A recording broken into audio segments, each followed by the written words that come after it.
Today is a great day to do nature study. Here's how.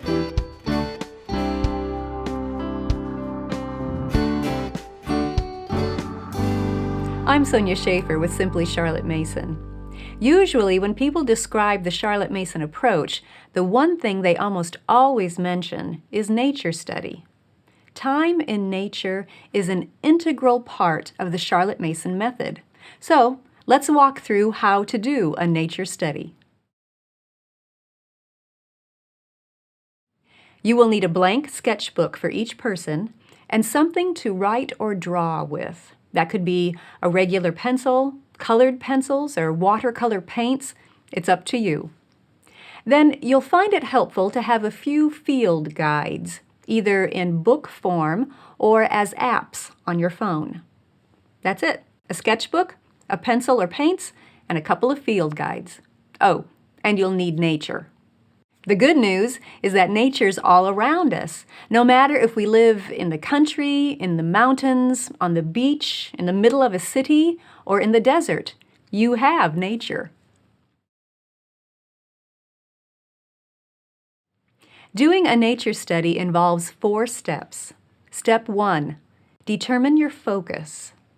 Choose a nature friend or a component of nature to be the focus of your study. It could be something that you've noticed on casual nature walks and you want to go look at it more closely and carefully.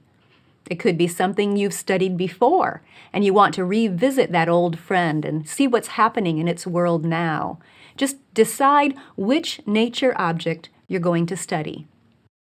Step 2, go there. Go to the location of the nature friend you will be studying. A lot of studies can be done in your own yard. Some might be at a local park. Others might be part of a field trip that takes half a day. When you have below 0 temperatures in the middle of winter, you might go to your living room and study your pet cat. The locations can vary. The key is to be intentional about going. Step 3, look closely and carefully. Take your time. Watch, listen, and be patient. If you don't know the nature friend's name, see if your field guides can help you identify it. But remember, learning a friend's name is only the beginning. To build a relationship, you need to spend time together and share experiences together. So see what you can discover about that nature friend's habits. How does it behave in different situations? What are its preferences? If you've studied that friend before, what differences do you notice now compared to the last time you saw it? Has it changed in any way? How does it interact with other nature friends? Use as many senses as you safely can to observe, to study that friend. If you're not sure what kinds of things to look for, journaling a year in nature can help. It provides simple nature study prompts for 13 different nature friends every season of the year. For each nature friend, it gives you ideas of what to look for during that particular season. And there's plenty of room built into this journal for step 4. Step 4 is record your observations. You can write or draw or paint or do all 3. It's up to you. Your nature notebook should be a reflection of your own personality. But it should be a place where you record what you found out, what you observed during this nature study session. Always date your entries, by the way.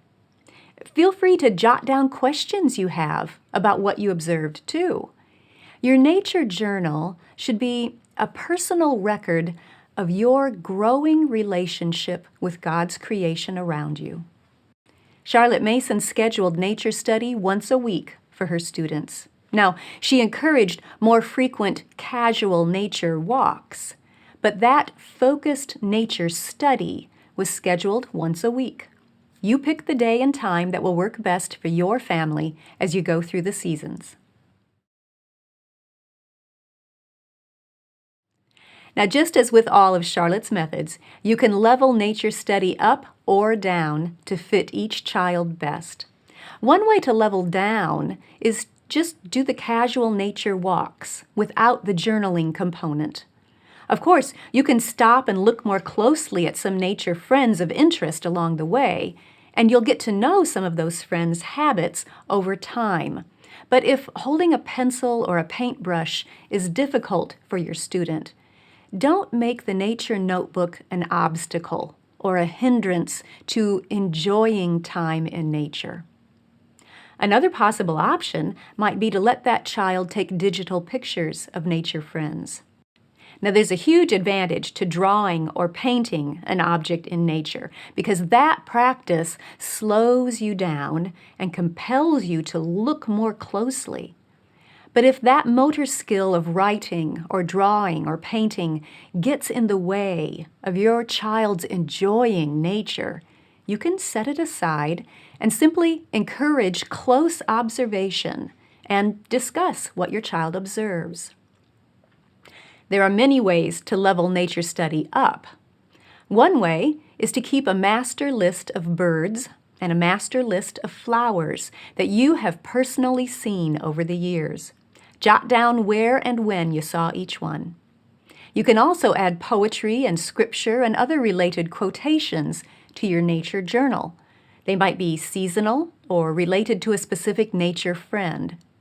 You and your children will find many ways to personalize your nature notebooks. Another way to level up is to do nature object lessons. In a nature object lesson, you provide open-ended questions that guide your child to look even more closely at the nature friend. It's kind of like shining a spotlight on different aspects of that nature object and encouraging your student to focus more deeply on that aspect and see what else he can observe. You can do nature projects, bringing nature into your home for a while for closer observation. So you might watch a caterpillar turn into a butterfly or observe tadpoles as they turn into frogs. Those types of nature projects can provide lots of opportunities to study and record personal observations and develop a relation with that nature friend. The main thing is to encourage a habit of time in nature and a personal relation with God's creation around you.